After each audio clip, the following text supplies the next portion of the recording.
Hi, it's Rhiannon Faith, and I want to tell you a story. So, I thought I would kind of start back at the beginning of life for me, I suppose, and tell you about how I got my name. And so, my name is Rhiannon, and I am named after the Fleetwood Mac song, Rhiannon. It was one of their greatest hits, but for some reason, not everybody realizes that's the actual name of the song, and that's the name that they're singing in the song.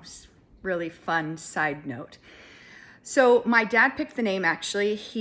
As he told it, he heard an interview with Stevie Nicks in February of 1977, and she was doing an interview on KGB 101 FM in San Diego. And during the interview, she was sharing about this new song and her record label and all of the things that had gone into that. And he, like so many other men, pardon me, were completely enamored by Stevie Nicks. She's a lovely, effervescent human being. So not surprising. So he chose the name Rhiannon and said right then and there, I'm going to have a daughter one day and I'm going to name her Rhiannon. And then he met my mom in August of that year, and they were married in December. And note, they met in August and were married in December 10th, 1977. And I was a honeymoon baby. They had to delay the honeymoon a little bit because of my dad's post with the Coast Guard and not being able to get time off right away. So I was born in October of 78, and my mom apparently had just the most remarkably mellow pregnancy because she took the name Rhiannon, which again, my dad had long decided before he even met her, was going to be the name of his daughter. And so the name is spelled, the Welsh spelling is Rhiannon. And my mom changed the spelling to Riannan. And it is the combination of my parents' names, R.I. for Richard, A.N. for And, N.A.N. for Nancy. So Richard and Nancy. I'm a byproduct of my parents. And the name has special meaning and significance. And I'm sorry, my nose is itchy from a day full of wearing my mask. And for whatever reason, the little fibers like get in your nose and makes me nuts. So setting all that aside. So Rhiannon carries a lot of meaning to it, but it is sort of a foundational something for me because my name is after a song. And over the many, many years of my life, I have had folks sing it to me poorly in many cases, amusingly so. I have seen Fleetwood Mac perform it live, well, Stevie Nicks perform it live, which was really cool and incredible and fun experience overall. But that theme of music and having music sort of at the core of who I am was life. It has been since the beginning. And so then my middle name is Faith. Again, legitimately is my middle name. And while, of course, there have been lots of songs with faith in them, particularly songs by Christian artists, and George Michael's Faith, which I'm not named for or have any relation to, but I love Jordan Felice's version, his song Faith. And so if you're not familiar with Jordan Felice, he's a Christian artist, really incredible, beautiful voice, and really fun songs that are also sort of unexpected. The style is more unique and it's wonderful. But what that got me thinking about is today and how today had gone was a challenging day. And honestly, lots of days are challenging. I don't care who you are or what you do, days can be challenging. And I was feeling a bit discouraged and frustrated. And so I just knew I needed music. And so I switched my phone over to my iPhone into the music, and I'd purchased in the last week a couple of songs that I'd heard on the radio and was like, oh my gosh, I need to have that all the time available to me. So one of them was the newer Hillsong United song, Know You Will, Find a Way.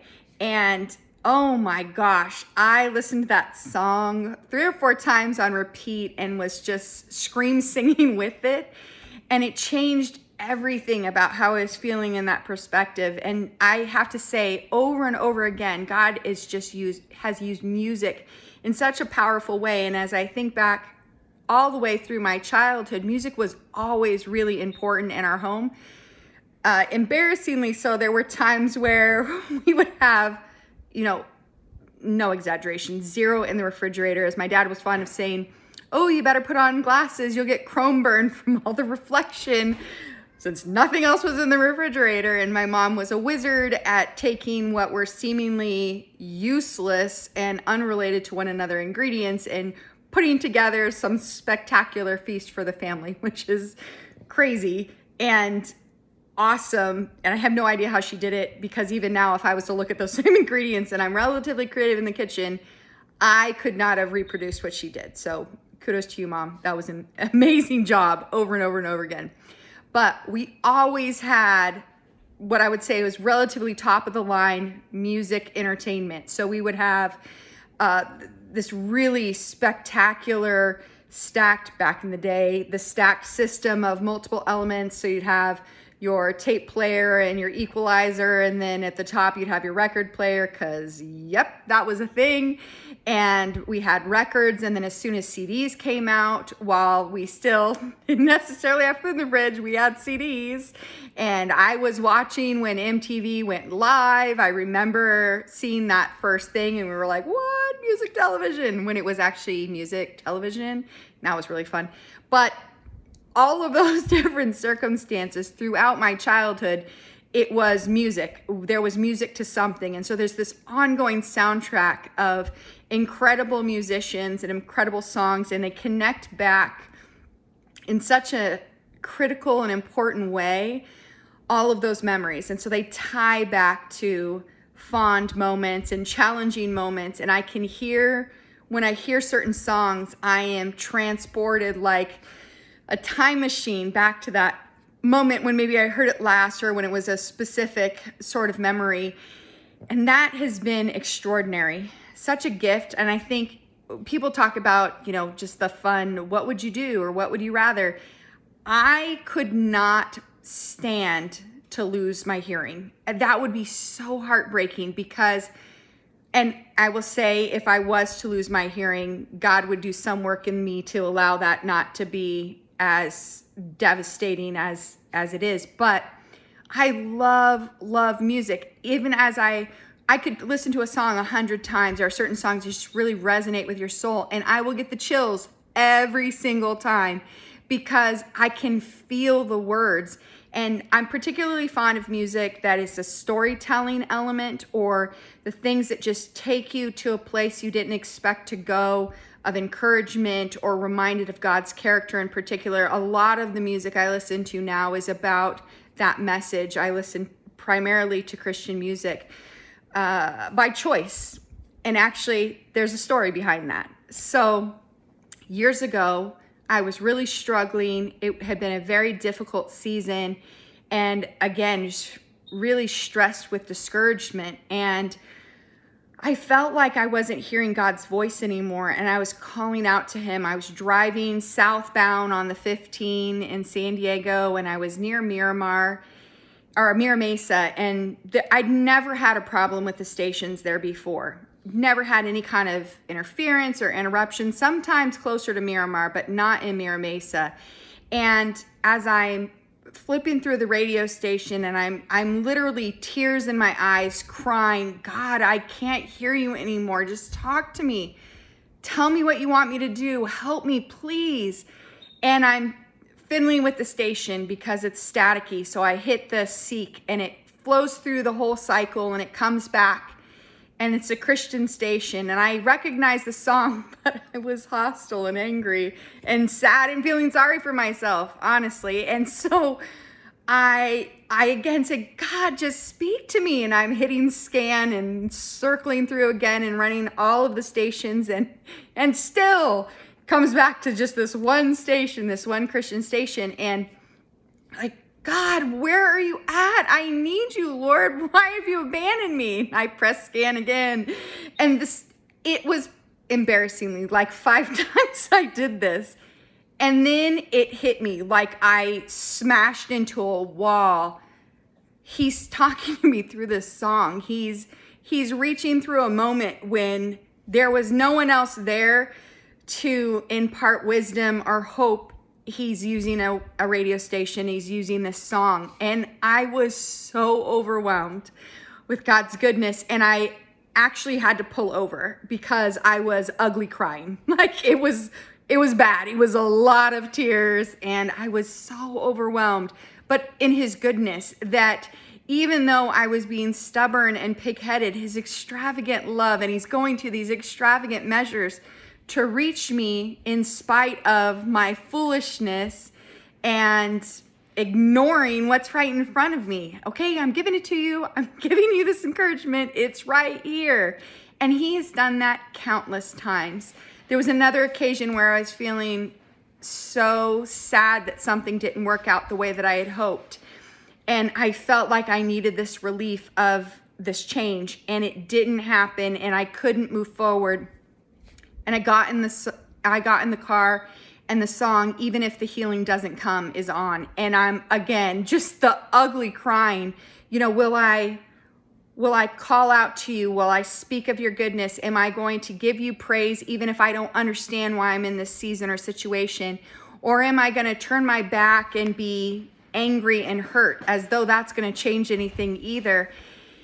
And so I don't know where you might land on the music spectrum of interest. I will say that while I listen to Christian music, that's not the only music I've ever listened to. And I have certainly enjoyed other music over many different genres. And I still have many of those things. I love jazz. My dad loved jazz. He would play it for us all the time, and different rock. And so when I want to feel, particularly with my dad being gone now, there are songs that I will think of and just remember, like Eric Johnson's Cliffs of Dover, and hearing that song, and I can even hear it in my head right now. My dad can be with me again with those songs. And songs that my mom has loved, and artists that my mom has loved, and being able to share those moments with Christian artists. And it's funny because when my fiance and I started dating, music really has always been this big of a deal to me. And we were going to go see one of my favorite bands, one of my favorite Christian artists bands is For King and Country. I think they're wonderful. I love what they stand for as human beings, and their humility and honesty and really incredible talent and ability to take moments and craft them into words and songs that could bring encouragement to someone else and just speak to your heart.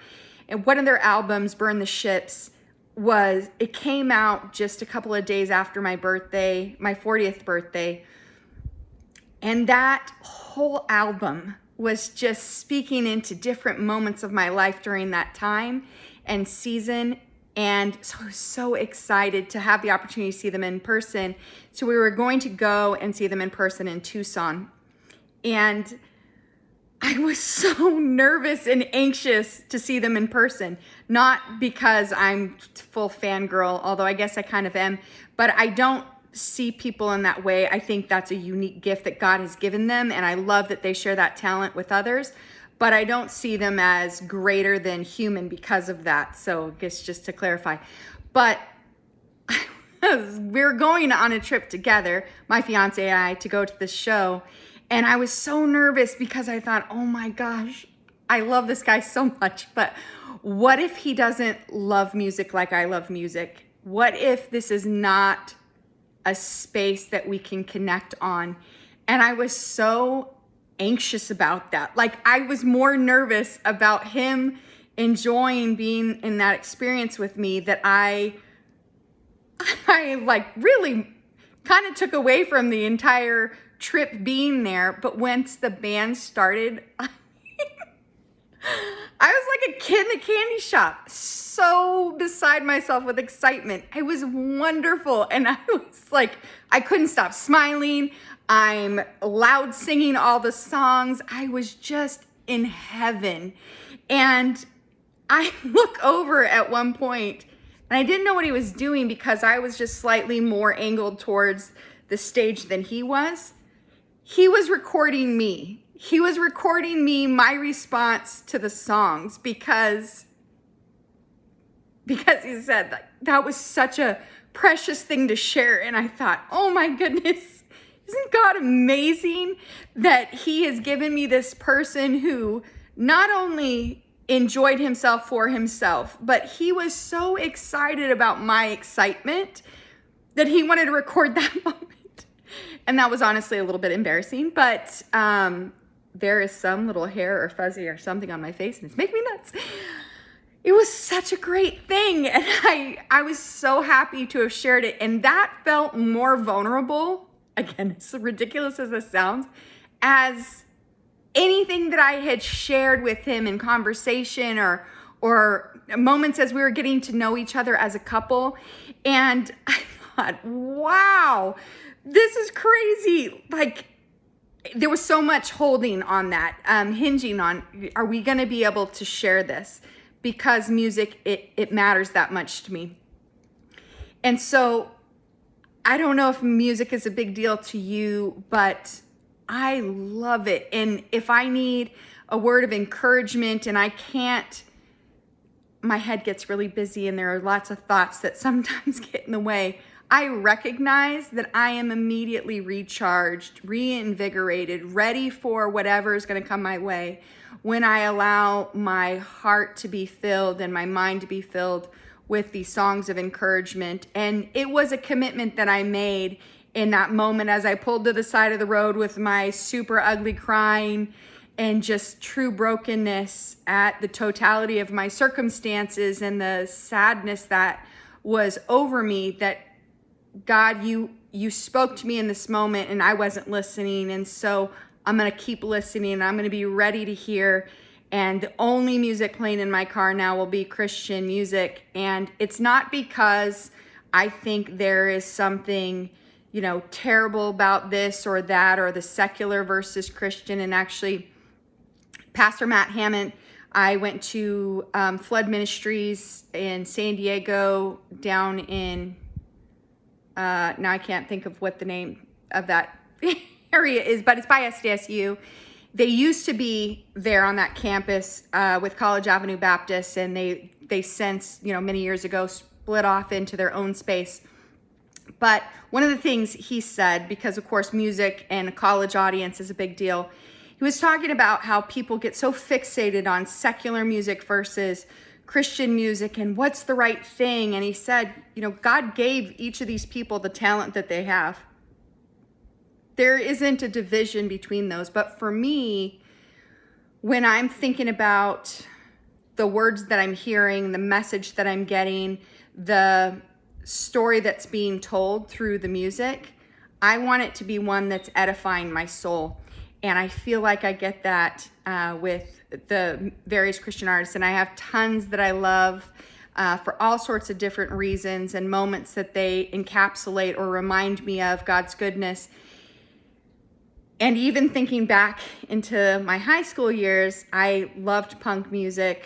Punk rock was one of my favorites. It's, slightly hostile, a little bit, against the grain. You can have mosh pits, big fan of that. I used to go to Soma a lot when I was younger. And I loved going to the Christian shows and bringing my guy friends with me. And sometimes I didn't tell them that that's where we were going or that's what we were going to go see, because other artists played at Soma, lots of just, mainstream artists. And so all of a sudden they'd hear somebody singing about God or Jesus, and they're like, wait, what did they say? Did they just say Jesus? Where are we at right now? What's happening? And like, oh yeah, by the way, this is POD, Payable on Death. Yeah, this is a Christian band. That was really cool to have those moments. And music ministry is huge, and ministering to folks, but meeting them where they're at. So I say that all because that is such a cool thing that we get to be a part of, and what a gift God has given us in music. And so it's a constant source of encouragement. So if you know me and you find me in a state where I'm a little bit in a funk or maybe off, feel free to remind me that I should probably listen to some music and get some encouragement and get my brain on straight, because there's so much goodness in all of that. So I hope you enjoyed this story. There will be more. Talk soon.